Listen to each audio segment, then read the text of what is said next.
Хүүхдийн өсөлт хөгжлийг дэмжиж дархлааг нь сайжруулах зорилготой сүүн дархлаа хөтөлбөр нийслэлд хэрэгжиж байна.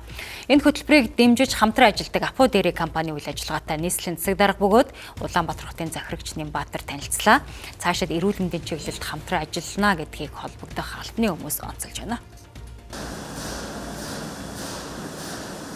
Нийт нутаг дэвсгэрийг чадахгүй ч гэсэн Улаанбаатар хотынхоо 1-ээс 12 дугаар ангийн 450 мянган хүүхдийг л энэ хөтөлбөрт хамруулъя гэж. Ингэснээр эхлээд амны хөндийн ариун цэвэр одоо тэр хүүхдийн шүдний бат бөх кальц ингээд нөхөгдөн шимэгдэн. Хоёрт нь энэ хүүхдүүдийн өсөлт хөгжилт сэтгэн бодох чадвар биеийн ерөнхий үндсэн дархлаа одоо сайжирна. За ингээд энийгээ дагаад бусад хичээлүүдтэй хандлагууд ингээд нэмэгдэнэ гэдэг энэ зүйлийг нийгмийн эрүүл мэндийн хүрээлэн гэх нь надад зөвлөсөн бас. Сургуулийн сүүний хөтөлбөрт орж байгаа энэ сайн амин дэмтэй дэ амин дэмтэй сүүний хувьд бол энэ цэвэр сүүгээр хийдэг ийм онцлогтой.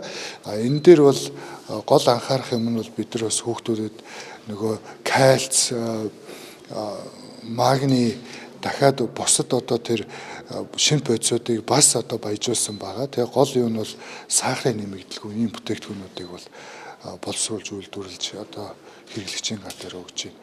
Апо Dairy сүүний үйлдвэрт үйлдвэрлэсэн сайн дэ амин дэмээр баяжуулсан сүг сүүн дархлаа хөтөлбөрөөр дамжуулж сурагчид 7 хоногт 3 удаа ууж байна. Малчны хотноос нийлүүлсэн шингэн сүг үйлдвэрийн аргаар боловсруулж амин дэмээр баяжуулж хэрэглэгчийн гарт хүрдэг гэдгээрээ онцлог давуу талтай юм а.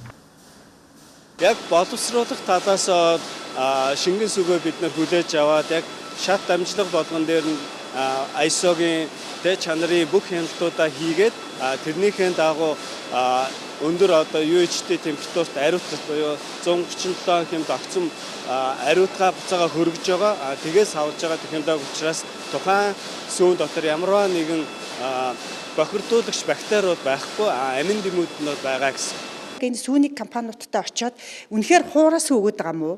За үнэхээр энэ үнэнийхээ сүг авчираад энэ хүүхдийн одоо дэ амин дэмээр баялаг, кальцаар баялаг энэ сүг хийгээд байна уу гэдэгтээ газар дээр нь танилцсан явж байгаа маа. Тэгэхээр би энэ иргэд одоо эцэг эхчүүдийг ч гэсэн те энэ зарим хүмүүсүүдийг энэ үйлдвэрийн одоо яг энэ хүүхдэд сүү өгж байгаа энэ компаниудын үйл ажиллагаатай бас танилцаач. Өөрсдөө газар дээр нь ирж танилцаач. Энэ бол тийм хуураа сүгээр хүүхдүүдэд одоо шахаад байна гэж хэлээд байгаа чинь бол огтхонч тийм зүйл биш байна гэдгийг би албан ёсоор хэлье.